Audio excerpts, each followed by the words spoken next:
Welcome to Topic 5 in our course on medical devices, focusing on clinical evaluation and investigations. By the end of this session, you will have a comprehensive understanding of how clinical evaluations and investigations can be conducted and documented to meet the stringent requirements of the IVDR and MDR. Here we will define key terms and outline the systematic processes involved in clinical evaluation and investigation, emphasizing their importance in verifying the safety and performance of medical devices. Using the example of a wearable device that monitors heart rhythms, we will explore how clinical data is collected, analyzed, and continuously updated to ensure ongoing compliance with regulatory standards.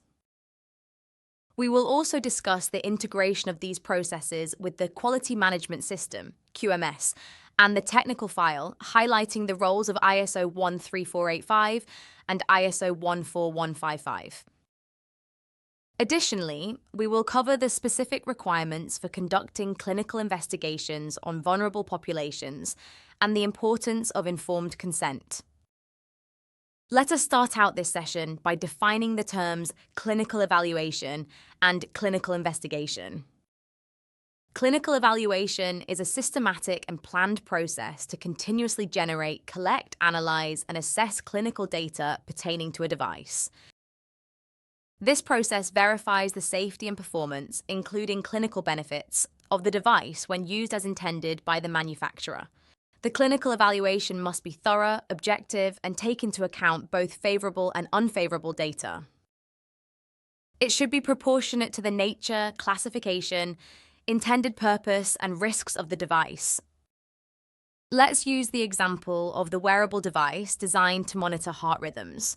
For such a device, clinical evaluation would involve collecting data from clinical studies, user feedback, and scientific literature to ensure it accurately detects irregular heartbeats and provides reliable alerts to users. This evaluation must be updated throughout the device's life cycle with post-market data to ensure ongoing safety and performance. Clinical investigations refers to a systematic clinical research activity involving human participants to assess the safety and/or efficacy of a medical device. It must be designed, authorized, conducted, recorded, and reported according to the regulation. It must reflect the latest scientific and technical knowledge and ensure the protection of subjects, including informed consent. The investigations must include an adequate number of observations to guarantee scientific validity, and adverse events must be recorded and reported. For instance, if a new version of the heart monitoring wearable is developed, a clinical investigation would be necessary to test its accuracy and safety in detecting arrhythmias. This would involve recruiting participants, obtaining their consent, and systematically collecting data on the device's performance and any adverse events. Let's explore what it means to conduct a clinical evaluation and the role it plays in quality management. The clinical evaluation process involves several stages. First, you need to define the scope and plan the clinical evaluation. This includes identifying the general safety and performance requirements that need to be addressed, considering the requirements from Part A of Annex 13 for MDR and Annex 13 for IVDR, which involve defining the intended purpose, target groups, clinical benefits, and methods for examining clinical safety. Next, gather relevant data from various sources, including clinical investigations, scientific literature, and post-market surveillance. This data should include the relevant information specified in Annex 3 of both MDR and IVDR, such as design, manufacturing, and performance details. Then, appraise the data by evaluating the scientific validity, relevance, and weighting of each dataset. This involves a critical evaluation of the current state-of-the-art SOTA to ensure the device meets the latest safety and performance standards. SOTA refers to the most current and high-level standards and practices in the field, ensuring that the device is evaluated against the best available knowledge and technology. After that, analyze the data to reach conclusions about the device's compliance with safety and performance requirements, benefit risk profile, and any residual risks. This analysis should consider the general requirements outlined in Section 1 of Annex 8 and the importance of post-market surveillance and PMCF, or PMPF for IVDR, as emphasized in Section 8 of Annex 8. Finally, finalize the Clinical Evaluation Report (CR) by summarizing the evaluation of all relevant clinical data and documenting the conclusions about the device's safety and performance. The CR should include a comprehensive overview of the clinical evidence, demonstrating conformity with the GSPRs. For a heart rhythm monitoring device, this process would start with defining the scope, such as ensuring the device meets specific safety standards for medical wearables. Data would be collected from clinical trials, user feedback, and existing literature on similar devices. This data would be appraised for its scientific validity and relevance, and then analyzed to determine if the device meets the required safety and performance standards. The findings would be documented in a comprehensive report. For Class 3 and certain Class 2B devices under MDR and Class D devices under IVDR, manufacturers must consult an expert panel before finalizing the clinical evaluation or starting any clinical investigation. This consultation helps ensure that the clinical development strategy and investigation proposals are sound and comprehensive. In some cases, a thorough clinical evaluation can justify not performing new clinical investigations. If the device is equivalent to an existing device with sufficient clinical data, and this equivalence is well documented and scientifically justified, new investigations may not be necessary. Equivalence under MDR and IVDR is defined by comparing technical, biological, and clinical characteristics. The device must have similar design, specifications, materials, and intended use as an existing device. This detailed demonstration of equivalence can sometimes replace the need for new clinical investigations. Clinical evaluations provide essential input for clinical investigations. They help define the scope and objectives of the investigations, identify potential risks and benefits, and ensure that the investigations are designed to gather the necessary data to support the device's safety and performance. Additionally, there are specific requirements for the competence of the person writing the SAR. The individual or team responsible for the CER must have appropriate qualifications and experience to ensure the evaluation is thorough and reliable.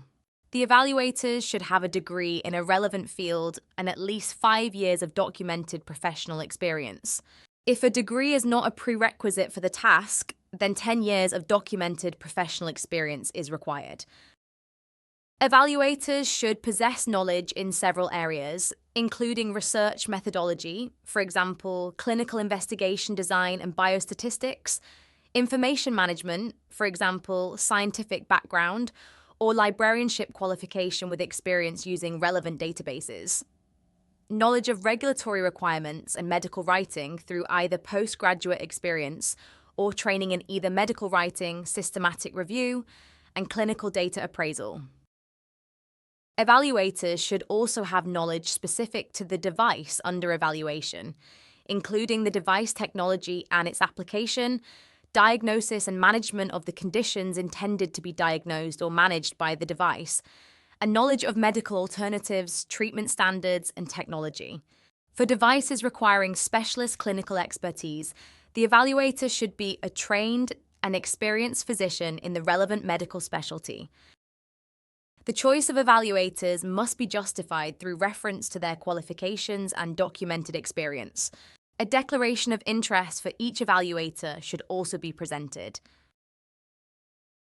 The clinical evaluation must be updated with data from post-market clinical follow-up and post-market surveillance.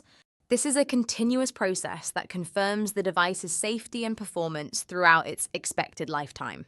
It involves collecting and evaluating clinical data proactively to ensure the continued acceptability of identified risks and detect emerging risks. For example, after the heart monitoring device is released, ongoing surveillance would involve monitoring user feedback, tracking any reported issues, and conducting follow-up studies to gather additional data on its long-term performance. This information would be used to update the clinical evaluation and make any necessary adjustments to the device or its usage guidelines. For Class 3 and implantable devices, a public summary of safety and clinical performance is required. This summary should consider diagnostic or therapeutic options and alternatives, and be written clearly for the intended user and patient.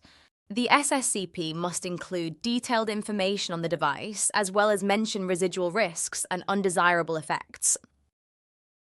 In the case of the heart rhythm monitoring wearable, the SSCP would provide a clear summary of the device's purpose, how it works, potential alternatives, such as traditional ECG monitors, and any known risks or side effects. This summary would be made available to the public to ensure transparency and inform potential users.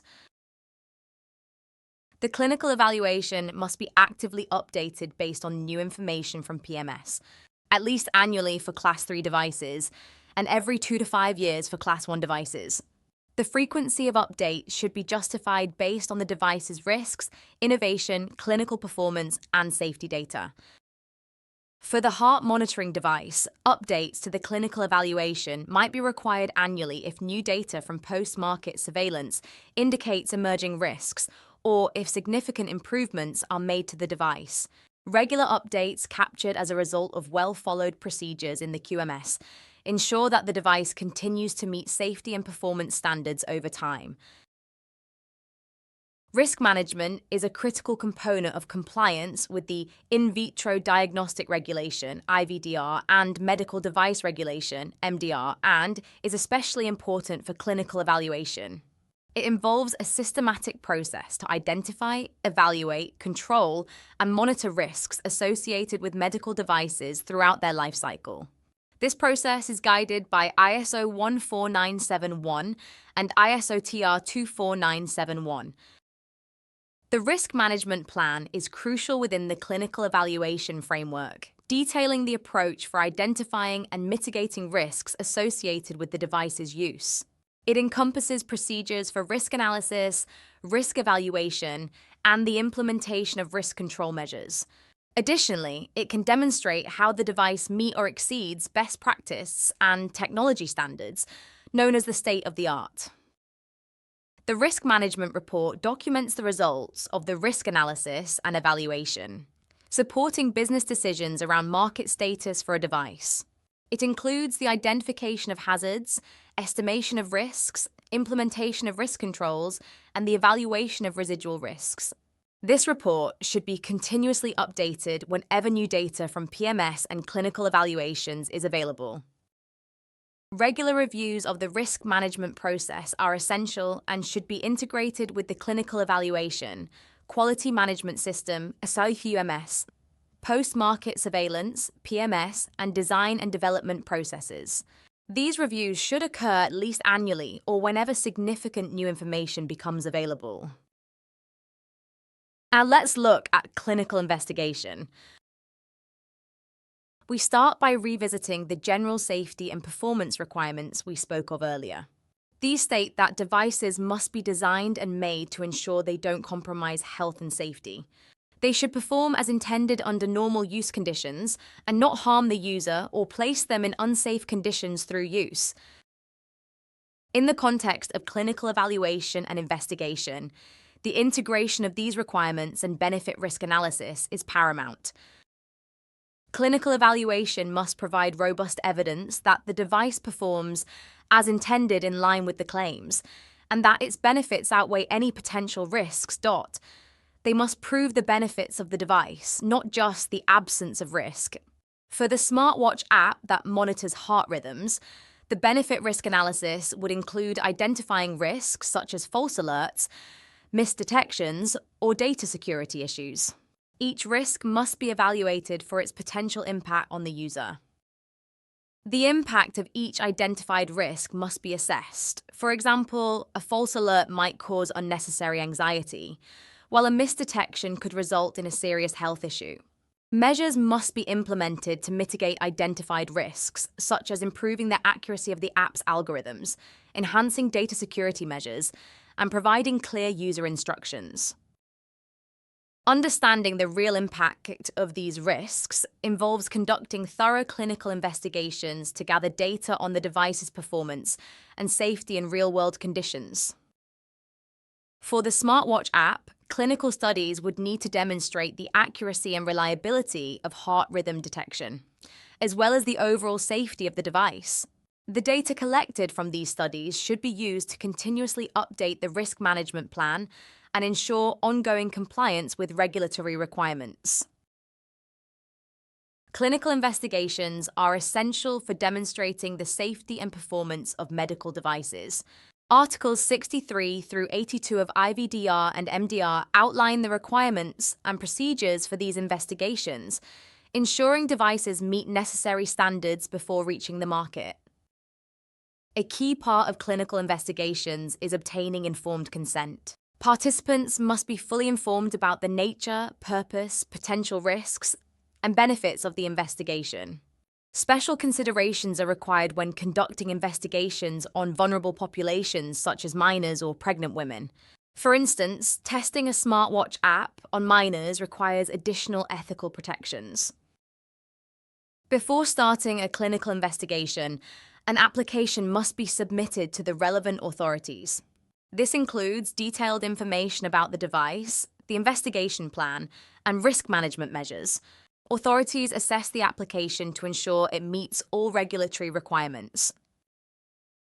ISO 14155 sets the standards for conducting clinical investigations, emphasizing the need for a scientifically sound plan, appropriate monitoring, and adherence to ethical principles. Accurate recording and reporting of data are crucial, with any adverse events or deviations documented and reported to authorities. Clinical investigations are also closely linked with the quality management system and the device's technical file. ISO 13485 provides a framework for managing device quality throughout its lifecycle. The technical file, a comprehensive collection of documents proving the device's safety and performance, must include detailed information from clinical investigations, such as the investigation plan, informed consent forms, collected data, and outcome reports. For a wearable device like a smartwatch app that monitors heart rhythms, the clinical investigation process would involve several key steps. First, develop a detailed investigation plan that outlines the objectives, methodology, and risk management strategies. This plan must be scientifically sound and ethically justified. Next, submit the investigation plan to the relevant authorities for approval, providing detailed information about the device, the intended use, and the risk management measures. Then, carry out the investigation according to the approved plan, recruiting participants, obtaining informed consent, and collecting data on the device's performance and safety. Continuously monitor the investigation to ensure compliance with the plan and ethical standards, recording and reporting any adverse events or deviations to the authorities. Finally, compile all data and findings into the clinical evaluation report. This includes the investigation plan, informed consent forms, data collected, and final reports. Some key points to remember. Integrate your clinical evaluation with the QMS, risk, PMS, and design and development processes to ensure a continuous alignment with all aspects of the device lifecycle. Regularly review and update your clinical evaluation documentation according to your device needs. A good practice is to do this at least annually or when new information arises. Follow ISO 14155 and the other applicable standards for clinical investigations of medical devices. Consider your intended use and SOTA. Define the intended use clearly and stay updated with the latest technological advancements. Conduct clinical investigations to evaluate performance in real world.